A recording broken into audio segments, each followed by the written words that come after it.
that, on BBC Two, Julian Clary takes a firm grip of the law. I swear by Almighty God that the evidence I give shall be the truth. I don't know who else to turn to. He didn't mean to do it. But my lord. Justice. I just want justice. Justice. This noble court will now convene in due and rightful solemnity. All rise for Julian Clary.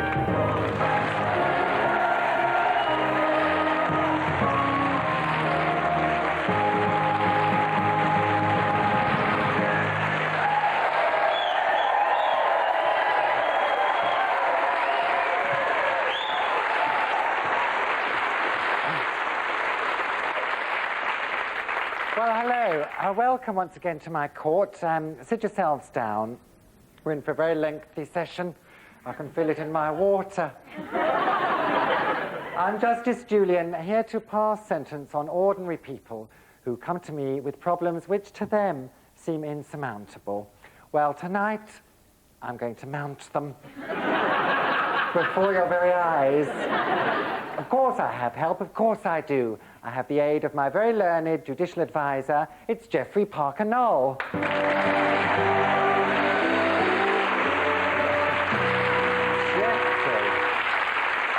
you look snowed under tonight. I've got piles, your lordship. What you need is a nice puff to lower yourself down onto. May I draw your lordship's attention to this document? It's a very serious accusation. What have I done now? You're being accused of impersonating a judge. The Lord Chancellor says you're nothing more than a camp comic. Oh, preposterous. Half of Lincoln's Inn have seen my articles. Well, I'm ready for my first case now. Geoffrey, amuse me with the tragedy that's befallen a member of the general public. Yes, my lord. Call Jill Duck.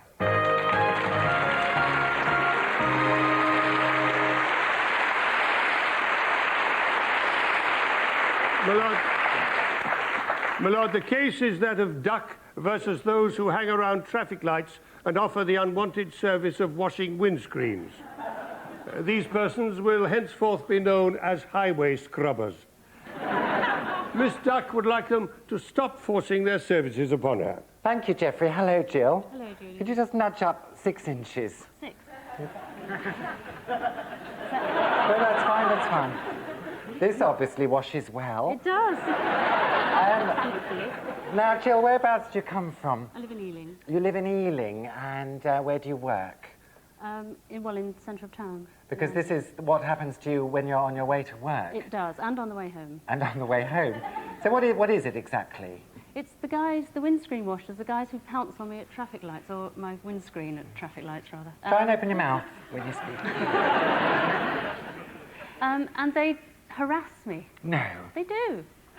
And by the time I get to the office, I am so stressed, I am so tense, having run the gauntlet at various sets of traffic lights, I just don't need it, and I wonder if you can help. They are quite aggressive, aren't they? Well, they are. You can't just say, no, thank you, not today, boys. Sometimes you can smile sweetly, say no, and they take the hint, but many of them just force themselves. Many's the time I've been approached by a shirtless youth. And frankly, I've been relieved. But Jill, have you got any evidence? That's the thing. It's a court of law. I do need evidence to work on. My lord, Miss Duck has provided a video diary. Oh, how very thoughtful. Slide it in, Geoffrey. Let's have a Varda. Oh, is that you, Jill? Getting into your lovely car. What sort of car is it? Oh, is it? You're driving off now, and there you are. And there's someone. You didn't even give me a chance to say no. Oh, here we go. No, please. I've had enough. I really don't want you to do this.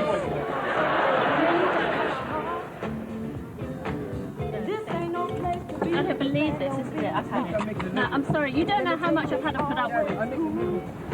This is it. I'm putting you on this citizen. I'm just had enough. Try to my back. Can you just back off? Please just back off. That's me. I've just had enough.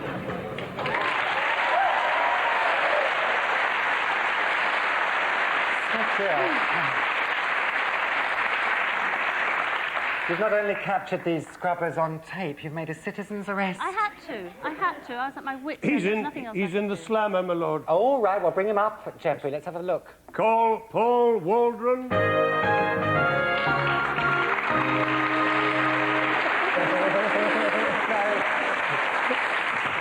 Sorry about it, I won't have that. You're innocent till proven guilty, Paul. You said it. Just been watching you on video. I was surprised myself. And here you are in the flesh. Here we are, yeah. Yes. Well, welcome to my court. How long have you been cleaning windscreens? About approximately 4 months. 4 months? 4 months. And you've heard the complaint is that you're too aggressive for her liking. You don't just offer your services, you kind of force them on people. To a certain degree, yes, you have to. And average. how do you normally react when people say no thank you? When you're washing windscreens? To get to a certain degree, you know, you just go and do it, like, because you've had bad luck from the last 10 or 15 cars. You just go, that's that, man. You just do it and that's it. That's it. And do you make a lot of money out of it? Because it looks quite... I usually give people £1, you know, and then you think, well, that only took them 15 seconds. So they must be on quite a lot of money. No, that's not the way it looks with me anyways. Maybe other people, but not with me. I can make £18 a day, £10 a day, £12 a day. Sometimes I can make £150 throughout the whole day. It varies. It varies. Do you use a rubber?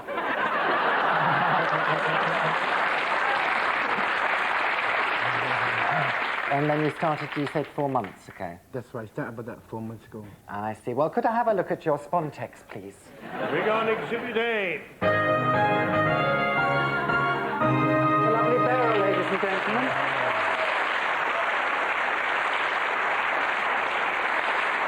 Barry is my usher and aspiring show business sensation. The outfit, Beryl, looks vaguely familiar. I'm trying out for gladiators. How are you? Yeah. What are you going to call yourself? Ajax. You'll wipe the floor with them. Is your bucket here? Something like it, yeah. And is your water hard, or are you just pleased to see me? What else have you got to say, though? It's your last chance for your defence. What else would you like to say? Whatever, you know, just do it for a living and that's it. You do it for a living, you're just trying to earn an honest living. Honest living, that's it. I feel a verdict coming on. The defendant will rise. Paul Waldron, you are charged with being a public nuisance. You are, Paul, and, well, to be honest with you, I don't have much experience of the Queen's Highway. What I think I'm going to do, I'm going to ask the jury, the public in the gallery here, to decide, because, I mean, it's something that everyone has some experience of, and it was very interesting hearing your account, but you strike me as a little bit brittle. Can I say that, Jill? Can I just make one more point? Of course you can. It's also, if I don't give them any money, I drive away with this huge burden of guilt for not giving them any money, and it's just extra stress. It really is. They make you feel rotten. But are you saying, Jill, that if they wash your windscreen and you still don't give them any money? There are occasions, yes, or most Well, you should certainly feel when guilty then. Well, but they've forced themselves on me. But I do.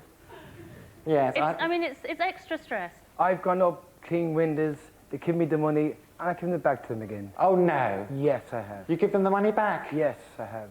Well, you're a fool. But I don't believe it. Well, it's not going to be my decision, OK? I'm going to ask the jury to decide. If you think I should find him guilty of being a public nuisance, could we have a thumbs down, please? If, on the other hand, you think he's just going about his business and should be allowed to scrub windscreens to his heart's content, which is my personal belief. Thank you. Could we have a thumbs up, please?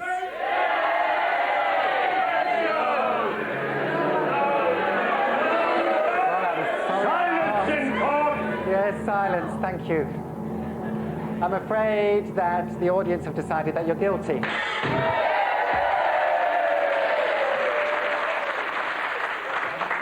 Oh, I don't like this job. The problem is, you see, that you're not polite enough, you see. I think that's what's got her going. For example, you need to say, please, may I wash your windscreens? And then they'll say, no, thank you. Then you can go about your business. There's different ways of doing it, of asking people to do their windows. So now I'm going to ask you, please, may I punish you? Yes.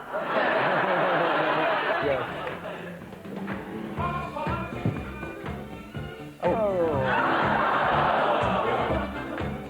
Sorry, I had to do it. Excuse me. That'll be £1, please. Thank you. Clear the docks, please. Oh, snowball, how very refreshing. Thank you, Beryl, just what I fancied. Do they still play that game in Gladiators, where you hang upside down from the rafters and beat each other with a spatula on the buttocks? Don't think so. Huh? Oh, that's 15 to 1. Is that a new wig, Geoffrey?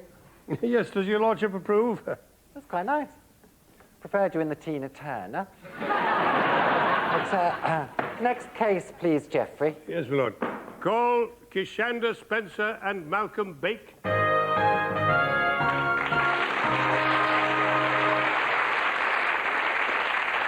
Kishander charges her boyfriend Malcolm with obscenity. Another meaty one. Well, obscenity, Kishander. Don't worry, I have to deal with smut and filth on a daily basis. It's a living. Tell me all about it. Where do we start? Well, what it is Malcolm plays football, usually on Monday nights, and he wears 2 pairs of nylon socks. Right. And a lot of ankle strappings as well. Oh, yes. And when he comes back, they're absolutely soaked and steaming. When he comes home Yeah. to the flat? So rather than wash them, he puts them in a bucket in the bathroom with a bit of water in and leaves them there. But he doesn't wash them until the next week when he's got to go to football. So obviously by 7 days later, the water's gone stagnant. You were desperate to get all that out, weren't you? I feel much You've better. been It's off my bottling that chest. up for ages. I think we better see the socks before we go any further, Geoffrey. Bring in Exhibit A. Here's Beryl. Thank you. Oh, honestly, it's supposed to be light entertainment. These socks. Yeah. I'm not holding them. Thank In you. my position. These your socks? Yes. Oh, bring them over here with me, would you? Why do you do this? Why don't you, Why don't you... Let's all move up a bit. Why don't you just wash them when you get in? After football? Well, you know, you're tired, you've come in, solid game of football, you know, you need to get into the shower, that's the first thing I want to do. So I think while I'm getting into the shower, I just put my socks into the bucket? Yeah. Couldn't you do them by hand? I do everything by hand. Well, you can hold them. Is that his only vile habit? No, he does have a second vile habit. No. He does, yeah. He leaves me presents in the sink in the morning, like little green sea anemones that he coughs up from his throat. You're getting quite surreal. Do you do this? I do, yes. Well, it's mainly a case of I get up in the morning, I feel as if I've got to have a good clear out. Some people like a coffee, don't they? I mean, I like to have a good clear out. I'm often bunged up in the morning. Well, has he always done that, as long as you've known him?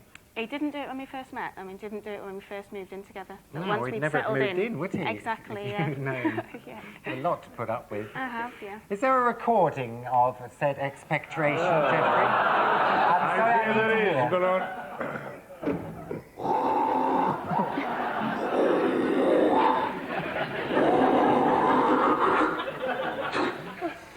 Thank you very much, Beryl. It's the worst case of obscenity I've ever heard. I need to know a little bit more about your internal passages. Have we got an expert we could consult, Geoffrey? Yes, your lordship. Call Dr. Richard Walker.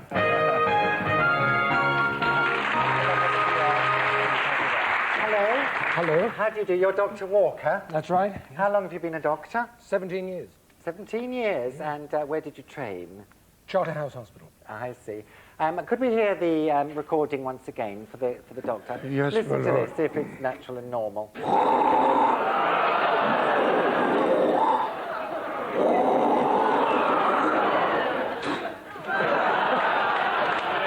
What do you think causes that, Doctor? Well, he could have an inflammation in his nose. Rhinitis. Rhinitis? Something you catch from a rhino? Well, could have been. It's could be causing a postnasal drip, so that phlegm is moving down the back of his nose and into his throat.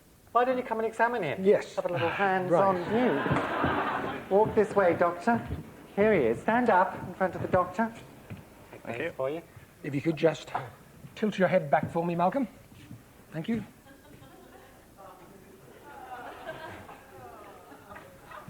Anything down there? No, there's nothing at all. It's quite... His nose is quite clear. So he's obviously just doing it to annoy. I feel a verdict coming on. Malcolm Bake, you are charged with obscenity. Yes, and there's no doubt in my mind that you're guilty. As charged, he's as guilty as Leslie Grantham. I'm going to issue a restraining order, and if you so much as hiccup in your girlfriend Kashanda's presence ever again, I shall come round to your house and clear your throat in the only way I know how. Don't make yourself clear. Take him away. Thank you.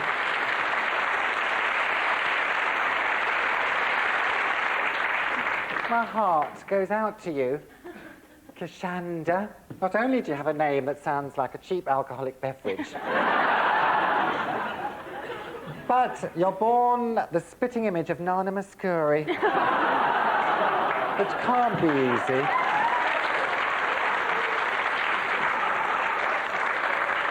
But the worst thing is you've suffered this abuse on a daily basis. I doubt that you'll ever be able to live life as a normal woman ever again. I'm going to ask the doctor to come over here. Would you come over here? And perhaps you could give her the once-over for us, Doctor. And as a mark of sympathy from the court, we've got some flowers. And I hope in time that you'll get over it. Thank you very much, Kashanda. Thank you, Doctor. Clear the court.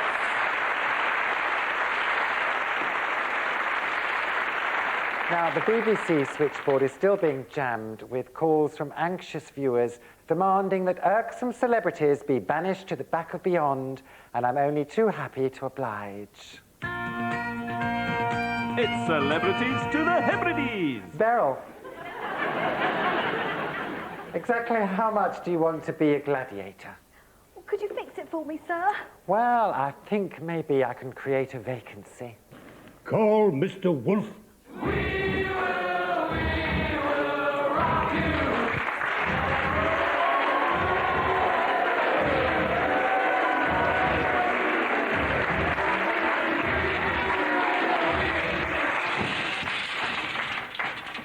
Mr. Wolf, on this day, you are charged with being a sinister and aggressive presence on prime-time television.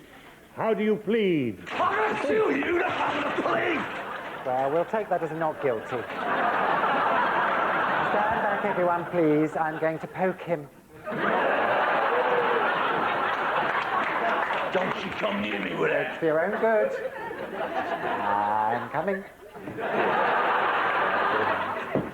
Oh, wow. This is your neck. Oh. Nasty. I was a gladiator myself, you know. Do you remember me? I used to be called Wisteria. I used to entwine myself round John Fashionew's thighs. Anyway, you're still guilty. Guilty. What? Yes. Guilty. No way. Mr. Wolf, you will be taken from this court and exiled to this little island here. It's called St. Ivel, and there you will dwell for the rest of your unnaturally pumped-up life. Without any recourse to dumb bowels, athletic supports, or Ulrika Johnsons. It's not all bad news. Goodbye, Mr. Wolf. Say goodbye to Mr. Wolf.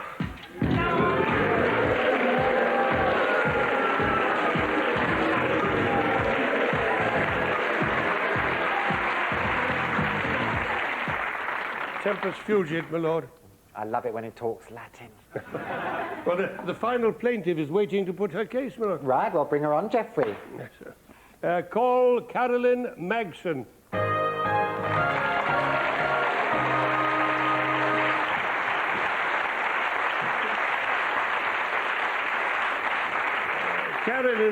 Carolyn charges her best friend, Catherine Mabb, under the Noise Abatement Act. What do you mean? She wouldn't come quietly? No, my lord. She goes to pubs and gets up on the stage, but the audience starts to leave when the car key goes on. What do you mean she dresses up as a paratrooper? I couldn't say, my lord. I'm just reading the charge Let me have a look. Silly old fool. The audience starts to leave when the karaoke goes on. Back to the luncheon club. It's Caroline. She sings karaoke, your friend. Oh, yes, all the time. Yeah? Yeah, and it's really embarrassing because she thinks she can sing, but she can't. Yeah, well, so do I. Never stop me. Have you heard me singing? No. I was born. I mean, it's amusing. Not bad. It's not worth bringing someone to court about, is it? Well, it is particularly bad. I mean, I've had to hide the CD player. Right. Because she comes straight in from work and she just puts the CD on and starts kind of singing Take That or whatever. Right. And it does my head in, it gives me a migraine. That's in the privacy of your own home. I mean, it's even worse when we're out in public. It's just in public? Yeah, the karaoke. all the time. All the time. Gloria Gaynor, everything. And the singing is basically endangering your friendship. Yes, it is. It's starting to get my nerves a bit now. I mean, you know, when you're in the first thing in the morning when you're a bit hungover, you don't want to hear someone screeching at top of the voices to take me back for good. Well, I can't wait to hear her. Call Catherine Mabb.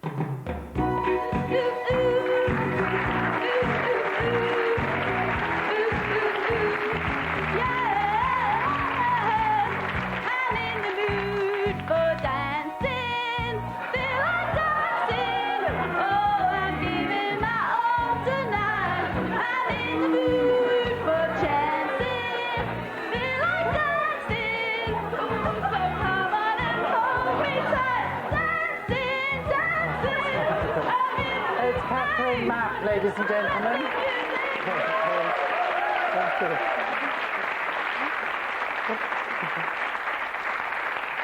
Oh, reminds me, must get the cat spade. Well, I can honestly say, Catherine, I've never heard anything like it. What about you, Geoffrey? I'm lost for words. Well, I think, Carolyn, this was a malicious and unnecessary prosecution. Take her out of my court.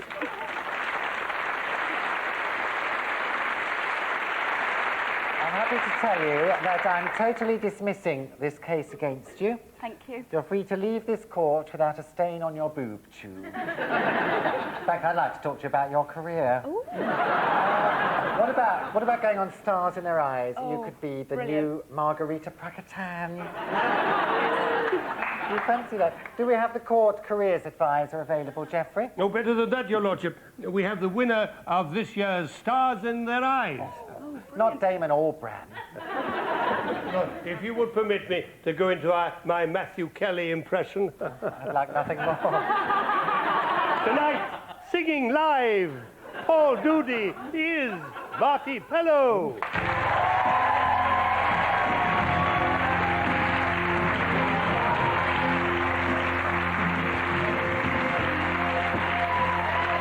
I feel it in my fingers, I feel it in my toes.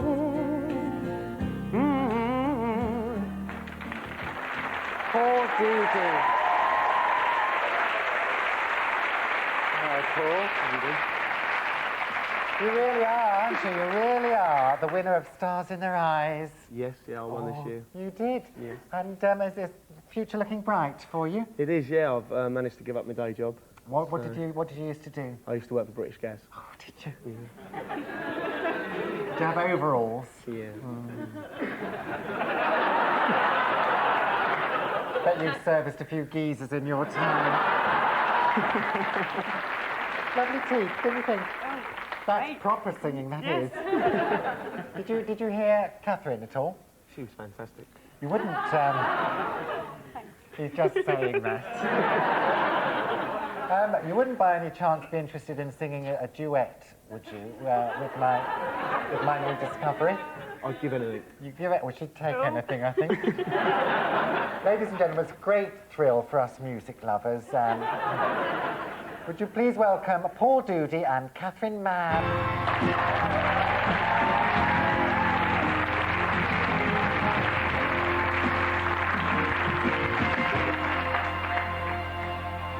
Feel it in my finger. I feel it in my toe. I know where I feel it. Love is all around me. And so the feeling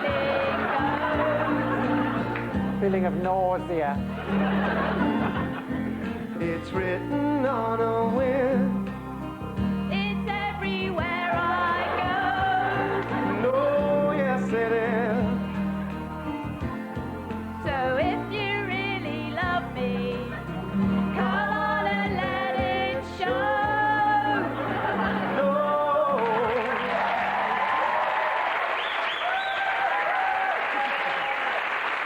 Well. Thank you. Marvellous, thank you very much. If that doesn't go straight to number one, I'll Artex my scullery. I really will. Thank you very much. Paul Doody and Catherine Mann.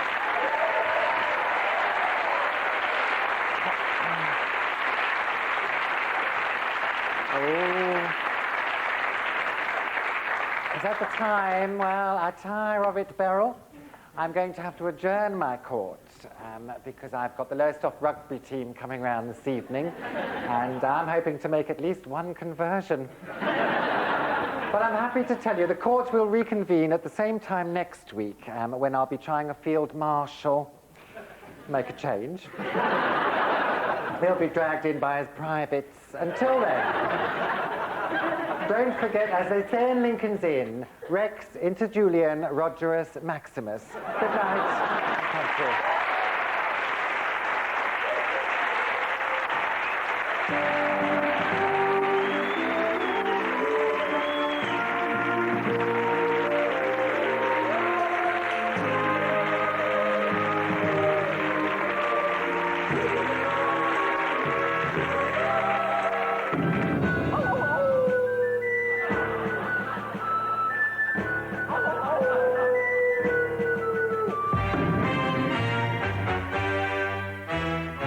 Still at number 3 for the second week running, The Best Things in Life Are Free by Richard Madeley. Hanging on in there, pop figures at number 2 is Michael Barrymore with Have You Ever Really Loved a Woman? But straight in at number 1, a shock new entry, I'm in the Mood for Dancing by the sensational Catherine Mann. I'm in the mood for dancing, romancing. No, I'm giving my all tonight. That was a load of cap old nonsense from the BBC.